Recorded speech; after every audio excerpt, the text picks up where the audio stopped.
Hello प्यारे बच्चों, कैसे हो आप सभी। प्यारे बच्चों, आज के वीडियो में हम देखेंगे कि किसी भी कविता की जो व्याख्या होती है, या प्रसंग व्याख्या है, वो हम किस प्रकार से करते हैं। आपने देखा होगा कि कोई भी क्लास है तो कविता की या प्रसंग व्याख्या पद्यांश की वो सभी क्लासों में आती है। अगर हम कक्षा +2 की बात करें, जो अभी एग्ज़ाम होने हैं आपके, तो उसमें भी ये आएगी और 5 नंबर की आनी है ये। और थोड़ा सा अगर हम ध्यान दें तो आसानी से हम समझ पाएंगे कि इसमें क्या क्या लिखना होता है। देखो, अगर आप व्याख्या करोगे, केवल 1-2 पॉइंट ही बनाओगे उसके, तो उसमें आपको इतने अच्छे नंबर नहीं मिल पाएंगे। मैं आपको सही बता देता हूँ पहले ही, क्योंकि उसमें आपकी कई चीज़ें चेक की जाती हैं कि बच्चे को अच्छे से चीज़ें लिखनी आती है या नहीं आती। उसमें केवल सप्रसंग व्याख्या होती है। इसका मतलब क्या, आप व्याख्या करिए और प्रसंग के साथ व्याख्या करिए। लेकिन उसमें कई चीज़ें और भी हैं, पॉइंट हैं, जो हम आज आपको बताएंगे कि कौन कौन से हैं जो हमें लिखने होते हैं। तो मैं चाहूँगा कि सबसे पहले हम संकेत लिखें। आपको पता है कि संकेत लिखना होता है। संकेत का मतलब क्या होता है? संकेत का मतलब इशारा होता है। जब आप प्रश्न पत्र आप पढ़ोगे तो आप उसमें आपको दिखाई देगा कि 2 पद्यांश दिए मिलेंगे आपको। उनमें से किसी एक की व्याख्या आपने करनी है। तो उसमें आप किसकी व्याख्या कर रहे हैं ये आपको उसको बताना पड़ेगा कि हम इसकी व्याख्या कर रहे हैं। तो उसके लिए क्या करना पड़ेगा, आपने बिल्कुल 2-4 अक्षर लिखने हैं हमने इसमें। जैसे जो पद्यांश के पहले दो अक्षर लिखने हमने, शब्द लिख दिए, पहले 2 शब्द है, और dash dash dash dash dash dash, और जहां तक हम कविता की व्याख्या करेंगे उसके अंतिम अंतिम 2 शब्द। ठीक है, इस तरीके से हम करेंगे। तो ये हमें ये बताता है कि भाई इस बच्चे ने यहाँ से लेकर यहाँ तक व्याख्या की है। तो इसको संकेत बोलते हैं। बड़ा आसान है, सिर्फ एक लाइन बीच में लिखनी होती है और 4 शब्द ही होते हैं। मान लीजिए कोई भी है कविता है, तो आप उसके 2 शब्द और उसके बाद में dash dash dash dash dash का मतलब क्या है कि पूरी कविता इन्हीं में शामिल हो गई है, इन्हीं में आ गई है। उसके बाद प्रसंग आता है। प्रसंग आप सभी को पता है, लेकिन फिर भी मैं यहाँ पे बताना चाहूँगा कि प्रस्तुत पद्यांश। पद्यांश का मतलब है कविता का जो अंश है। प्रस्तुत पद्यांश हमारी हिंदी के पाठ्य पुस्तक +2 क्लास में, जैसे आरोह भाग 2 है, में कविता का नाम, जो भी कविता का नाम है उस कविता से ली गई है। मान लीजिए कविता का नाम उषा है तो उससे ली गई है। और इसके कवि, मान लीजिए उषा कवि के हैं शमशेर बहादुर सिंह हैं, जी हैं। इसमें कवि किसके बारे में बताते हैं? इसमें कवि उषा की सुंदरता के बारे में बताते हुए कहते हैं कि 4 बातें आती है इसमें, ध्यान रखिए। कवि का नाम, कवि का नाम आएगा, कविता का नाम आएगा, पुस्तक का नाम आएगा, और किसके बारे में बताया गया है। ये 4 पॉइंट हमने इसमें लिखने होते हैं। तो अगर हम ऐसी इस तरीके से लिखते हैं तो हमारा ये प्रसंग बहुत अच्छे से। उसके बाद व्याख्या है। आप सभी को व्याख्या करनी आती है, व्याख्या बड़े अच्छे से आप व्याख्या करिए।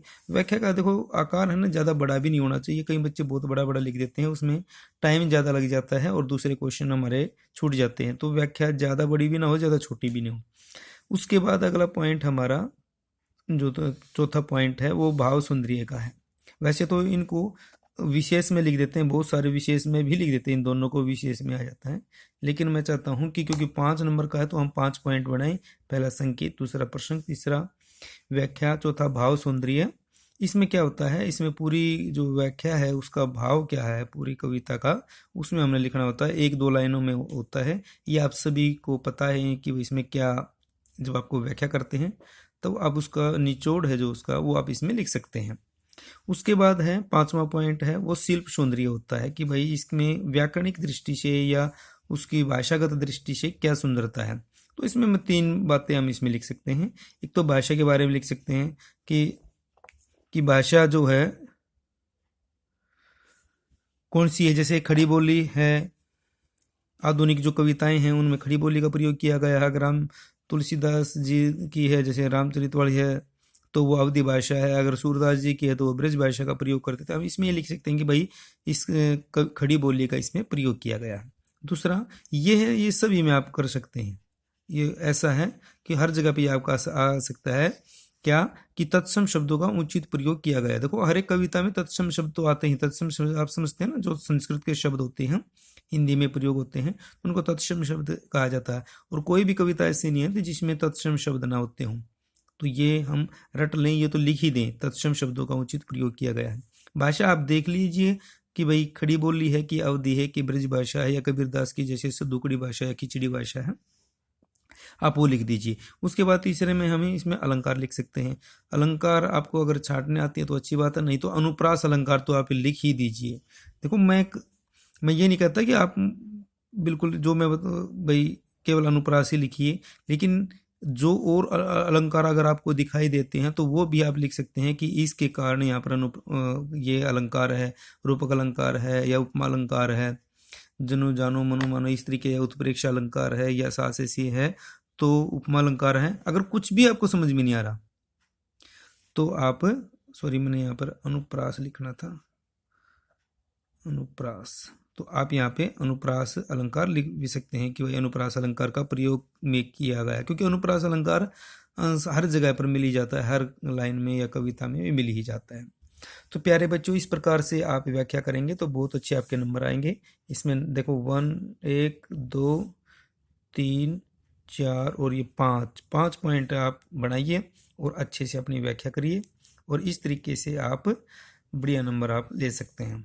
तो एक बार फिर आपके परीक्षा के लिए, आपके उज्जवल भविष्य के लिए बहुत बहुत शुभकामनाएं। अगर आपको वीडियो अच्छी लगी हो तो अपने साथियों के साथ जो आप भी आपकी क्लास में पढ़ते हैं उनको साथ शेयर ज़रूर करें, लाइक करें, अच्छे अच्छे कमेंट करें।